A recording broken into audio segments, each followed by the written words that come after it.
All right. So we've had a great response from people using and trying out Project Kiwi for a variety of tasks. It's been really awesome. But some people have said, quite rightly, they've asked, what is it, what's it for, and basically, how do I use it? So why don't we just jump right into it? As a new user of the platform, how do I use it? How do I get my data into the platform, and how do I start labeling my geospatial data? Because that's what it's kind of all about. We talk about drone data, but really, this platform also works very well for aerial and satellite. So there are a couple examples here. And then later on in the video, we're also going to take a little look at, well, okay, cool. I see how to do that kind of semi-manually, but this is an AI world we live in now. How do we start to, build AI into the mix? I think we're going to take a quick look at that at the end. I think that should be some fun. All right, so as a fresh user, it's as simple as logging in at the top here. You can sign up here with your username and email. I prefer to use my Google accounts generally just because it's a one button click. So that's that. I'm just going to go ahead and log in here. As a new user, you'll just be presented with basically a blank screen for your projects. Every project you add is its own little space for a set of data or a set of imagery and labels and that kind of stuff. You can have multiple labels within each project, but at the end of the day, it's just how to silo your data out. That's your own choice, however you want to do it, right? So I'm going to go ahead and I'm going to create a new project just straight off the bat. All right. So by default, every project is called new project. It's very original. You just dumped straight into this map. What I'll do is I'll kind of go through the different panels here because there's a lot of kind of options. Like what are these about, right? Labeling workflows. Again, we're going to go through that. Some of the features, kind of how to get the most out of the platform just from like a basic level, right? So what I might do is I might rename this. Let's see. Demo 5. Yeah, last time I used Demo 4, so I think it's time for Demo 5. All right, so I've named my project now. So, let's go down. Let's look at the layer panel first. Let's see what's going on in there. So you'll see this little menu here. Basically, with the layer panel, this is where we bring our data in. This is where we get our data back out. And this is also a place where we kind of define like annotation layers or labels, as we sometimes call them as well. So first thing I'm going to do is, this is really about, most of the time this is about labeling your geospatial data. So the way that you get your data into the platform is via the GeoTIFF format. And you can just go ahead and drag and drop your data in and click upload there.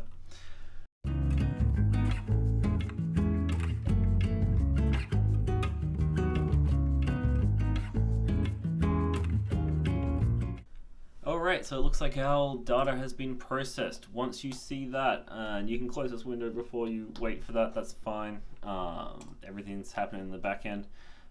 So you might be asking, where is my data? Well, go over to your data over here, you'll see a little magnifying glass. You can click on that, or you can go into the menu and you can click zoom to fit. Same button, different place. So, okay, this is my data. So the scenario kind of run through here is, let's say we're doing a monitoring project of this section of waterway here, and maybe, let's see, well, maybe we kind of want to keep a track of some of the larger trees there, right? And maybe we're tracking their health over time, but first I kind of need to know, where are the trees? I just kind of want to get some labels on my map kind of as a starting point there. So the first thing I'm going to do is I'm going to create a layer to store those annotations, and we're going to name it, I think we're just going to name it trees. I don't see why not. Pick an attractive color and add that. So, all right, well, I've got a pretty large area here. So, where do I start? I mean, with this one, it's pretty simple. You could just start at the bottom and then start heading north or something like that. What we've built into Project Kiwi is we've built in a way for you to kind of break up this task, this kind of mammoth task of having to label all this data. With Project Kiwi, we've built a tool for that. So you can actually see that. So we've done our layer panel in the bottom left here. Let's go take a look at the bottom right. This is the labeling workflow panel. Okay, so I got my workflow name. Find the keys. All right, so let's what we can do here is we can select our area of interest. So what I'm going to do is I'm going to start outlining, you know, kind of the area that I want to cover. Let's just sort of focus on maybe this much area. All right, so, you know, as soon as you define that, now what we're seeing is kind of some kind of grid, right? So these are your labeling tasks that we call them. So each one of these is a task where you're responsible for looking at a certain area and labeling everything in that area that's, you know, as one of the categories. So maybe you think that task size is a little bit big, maybe you think it's too small. I think that seems pretty reasonable. Let's just do like 57 meters, why not? So the next step here, and I could redraw that if I wanted, but the next step here is just to create your tasks. Now we have our task created. What we can do is we can jump into that labeling queue, and now suddenly I've got a job to do, right? So that's cool. Why don't we go ahead and we just start labeling. So there's a couple of different options we've got here. One thing we could do if we're feeling a little lazy and we just want to identify the trees roughly, I can see one here. I'm just going to draw a box. All right, that's pretty lazy. Another option I could see, I think I see another tree crown here. I'm going to take my polygon tool and I'm going to start slowly tracing around the tree, and that's fine for a couple of things, but you know that's going to get pretty tiring pretty quickly. Now let's go ahead and try out the segment anything model on this tree here. So all I have to do is click that, and now I have this panel down the right hand corner here.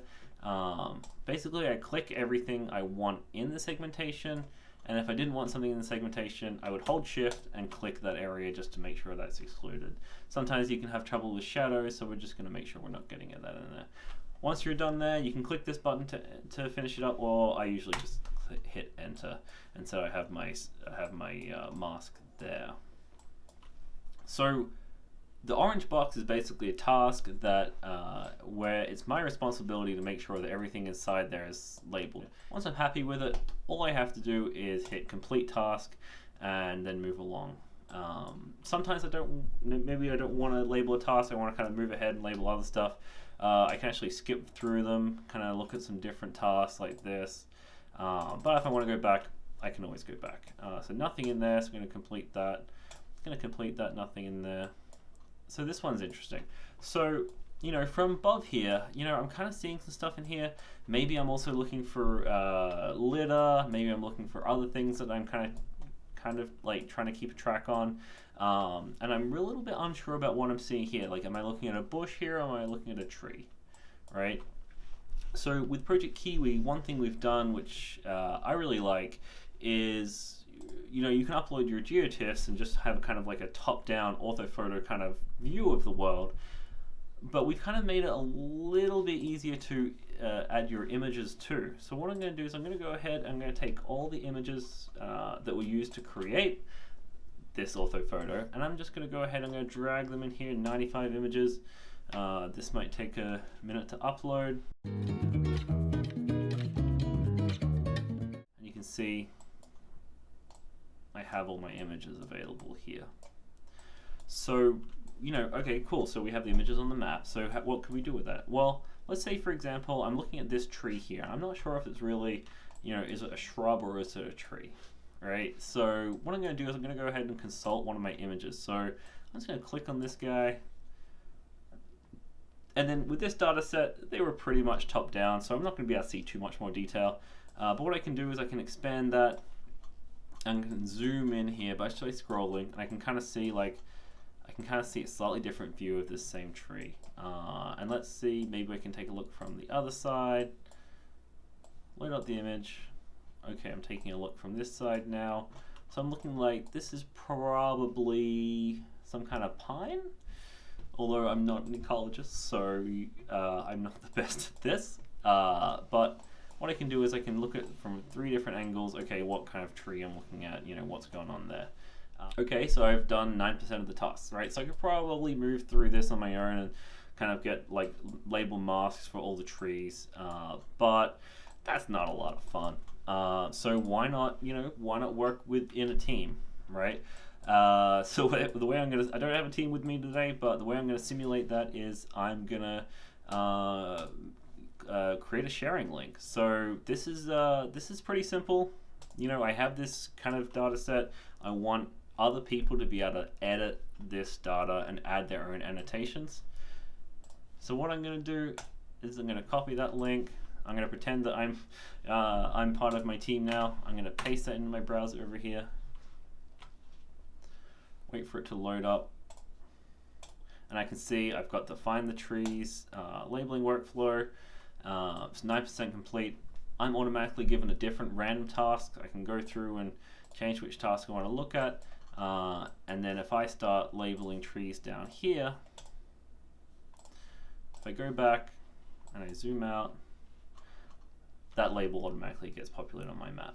So with Project Kiwi, what you can do is you can have, we haven't tested it for too many people yet, but in theory, at least, you can have tens, maybe hundreds of people labeling on the same project at the same time, and that automatically gets synced in real time. So you can really collaborate with that. That's a lot of fun. So we've looked at the workflow creation process. We've looked at the layer panel. We've uploaded geotiffs, images. We've added an annotation layer. And then the last thing we're going to look at is, well, now I've done my labels. Project Kiwi is not necessarily the platform you want to use to kind of present those labels to your end customer. There are better ways to do that, but it does work for that. If that's something you want to do, that's fine. But there are better ways. So what we've done is we've made it as simple as possible to keep your data. Get your data out of Project Kiwi and into whatever you want to use, your ArcGIS Online, Felt.com, into QGIS as a project, that kind of thing. So why don't we go ahead and take a look and see what it looks like to get this data into QGIS. All right, so I have my QGIS loaded up. The first thing I'm going to do is I'm going to create a new XYZ tile connection. I'm going to call it Sammamish River because that's where the data is from. I'm going to paste my XYZ URL I just got from Project Kiwi into there. I'm going to specify the max zoom level. I think I'm going to pick like 24 for this one. I'm going to just drag and drop in my annotation layer. I'm going to drag my imagery layer into there. I'm going to go ahead and fix the really ugly formatting I just got. All right, let's try some blue outlines. That's pretty similar. All right, cool. So let's see. So we added our data to Project Kiwi. We created a labeling workflow. We worked through our data, labeled everything. We tried out the segmentation model. It was really helpful. And now we've exported our data and created XYZ URL and brought it all into QGIS. So, this is kind of where Project Kiwi stops. Right? So, there's a lot of post-processing you might want to do on this stuff. And basically, it's up to you.